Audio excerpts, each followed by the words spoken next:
Assalamualaikum warahmatullahi wabarakatuh. Perkenalkan, nama saya Muhammad Dugi Khairullah. Di sini saya akan memaparkan materi tentang identifikasi DRP, Drug Related Problem, dan contoh studi kasusnya. Farmasi klinik adalah suatu disiplin ilmu yang berfokus pada mengaplikasikan ilmu kefarmasian untuk meningkatkan efek terapi obat dan meminimalkan toksisitas obat pada pasien. Kemudian DRP sendiri yaitu keadaan yang tidak diinginkan pasien terkait dengan terapi obat serta hal-hal yang mengganggu tercapainya yang sesuai dan dikehendaki pasien. Klasifikasi DRP dibagi menjadi 6, yaitu reaksi obat yang tidak dikehendaki, yaitu di mana pasien mengalami efek yang tidak dikehendaki seperti efek samping atau toksisitas.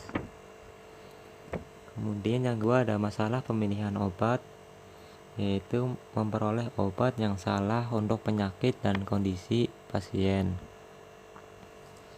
Kemudian yang ketiga adalah masalah pemberian dosis obat, yaitu pasien memperoleh dosis yang lebih besar atau dosis yang lebih kecil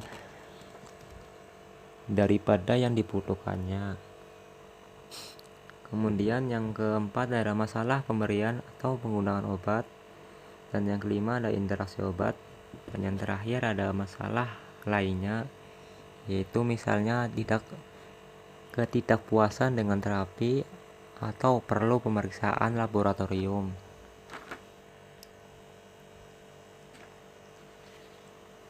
Selanjutnya ada jenis-jenis dari DPRS. Yang pertama ada indikasi yang tidak ditangani. Misalnya pasien mengalami panas demam tetapi di dalam resep tersebut tidak ada obat untuk mengatasi panas demam tersebut. Yang kedua ada pemilihan obat yang kurang tepat. Dan yang ketiga ada penggunaan obat tanpa indikasi, yaitu obat yang di dalam resep tidak sesuai dengan indikasi keluhan dari pasien.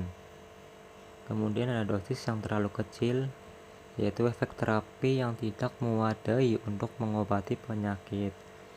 Kemudian ada kelima ada dosis yang terlalu besar. Kemudian yang keenam ada reaksi obat yang tidak dikehendaki seperti efek samping dan toksisitas. Kemudian ada yang ketujuh interaksi obat, dan yang terakhir ada gagal menerima obat, yaitu diakibatkan tidak mempunyai kemampuan ekonomi, tidak percaya atau tidak mau mengkonsumsi obat tersebut.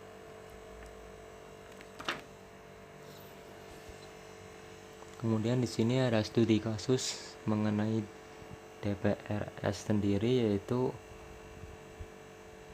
analisis karakteristik dan kejadian drug related problems pada pasien hipertensi di Puskesmas Temindung, Samarinda.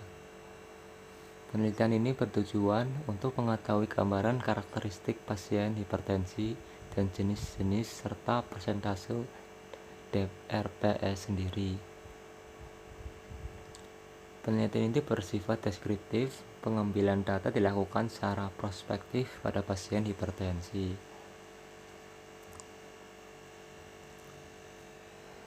Dari data tersebut dihasilkan yang pertama ada pasien hipertensi berdasarkan jenis kelamin dan usia. Pada rentan usia 20-40 tahun, pada laki-laki 1,59%, dan pada perempuan 7,94%.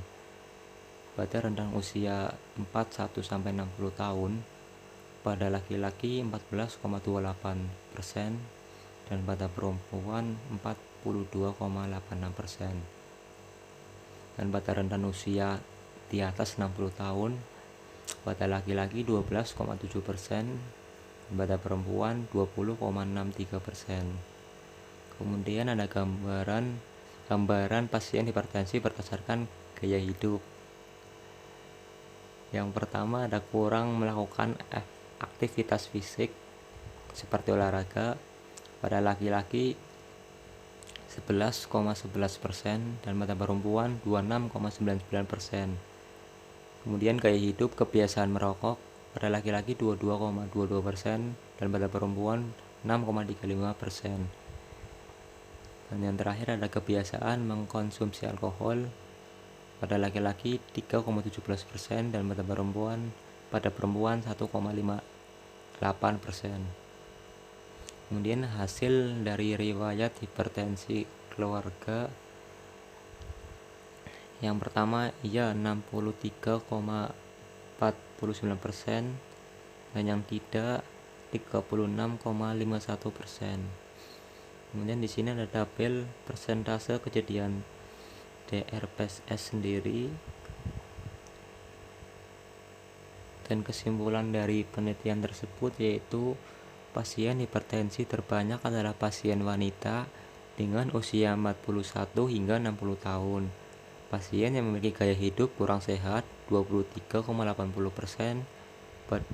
Pada pasien yang memiliki riwayat hipertensi keluarga 63,49%. Kejadian interaksi obat 7,5% dan ADR-nya 37,5% dan ketidakpatuhan pasien 37,5%. Sekian dan terima kasih.